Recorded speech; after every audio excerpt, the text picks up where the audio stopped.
इस वक्त हम गोपालगंज के सेमरा नवादा गांव में हैं और बता दें कि हमारे बैकग्राउंड में जो घर दिख रहा है ये घर किसी और का नहीं, भोजपुरी के सुपरस्टार तोरा अखिया के काजल हमार जान ले गई, यानी कि स्टेज स्टार विदेशी लाल यादव के घर बा।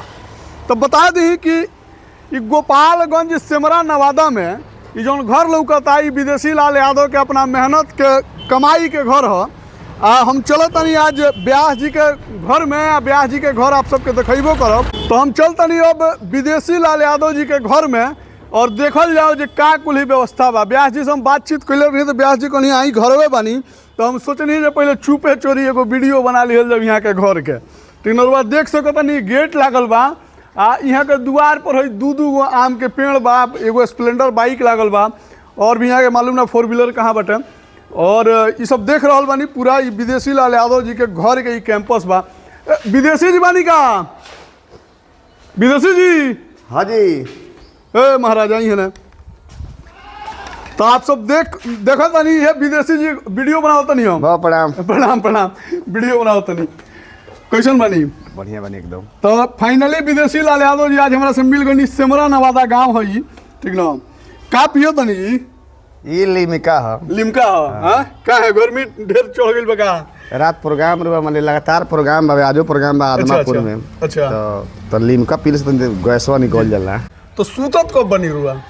माने सुबेरे 5 बजे से 10 बजे सूती रही, ओकरे बाद से फिर स्टूडियो पे जाई, जैसे रिकॉर्डिंग होला, ओकरे बाद से फिर शाम के प्रोग्राम में। जी जी। तो ये बड़ा प्रोग्राम में जा रहल बनी है। तो प्रोग्राम में कौन गाना गाए? वो गाना सुनाई तो नहीं हमारा श्रोता दर्शक के। ए प्रोग्राम में तो मान ली कि कई गाना गावल जाला। एगो ना हमनी के बड़ी सुंदर लागेला, केसर भी आवत हो। जी जी।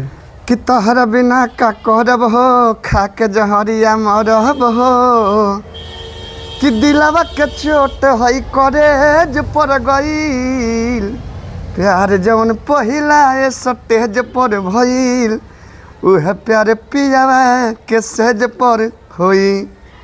ई हमनी के अच्छा बहुत अच्छा लागेला।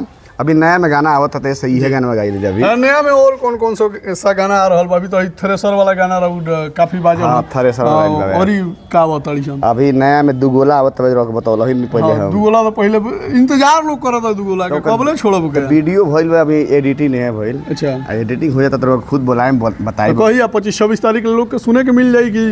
हां और ही टाइम लगी। 30 तारीख के लिए मिल जाए। 30 तारीख के लिए तो मान के चलिए मई में मिली। अब ठीक ना, अप्रैल के आशा लोग छोड़ देवे हैं। तो आप सबके बता दी कि यहाँ के दुगोला प्रोग्राम के कैसेट भी आ रहा बा, तो एकरा के भी सुनब सब है। फाइनली आप सबके घर आज देखनी है विदेशी लाल यादव जी के, जो उनके गोपालगंज जिला से ठीक 12 या 13 किलोमीटर के दूरी पर ही पड़ेला, ठीक ना? सेमरा नवादा गांव हुआ। अभी ऐसा समय पाइल कि सारा गाड़ी हमारे दूसरा जगह है। सारा गाड़ी दूसरा जगह बा। आज लगन बा। जी जी। तो आप सबके बता दी गाड़ी भी किनले बनी, तो गाड़ी भी यहाँ के उसे बिजनेस करी, पैसा मने कमाए पर विशेष ध्यान दिले। और सब देखबे करी कि महीना में यहाँ के प्रोग्रामे में ज़्यादा व्यस्त रही, कैसेट यहाँ के कम गाइले। लेकिन हम अनुरोध करब कहीं कि श्रोता दर्शक भी चाहता जो गाना आवत रहे।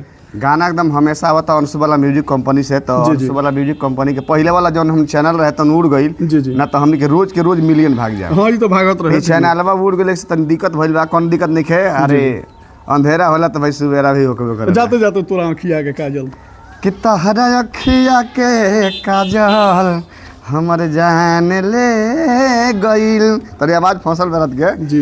कि तोहरा अखिया के काजल हमर जान ले गईल। अंशु वाला जी गौली कि कुछ कहिबो ना कइल ए राजा, मन हैरान हो गईल।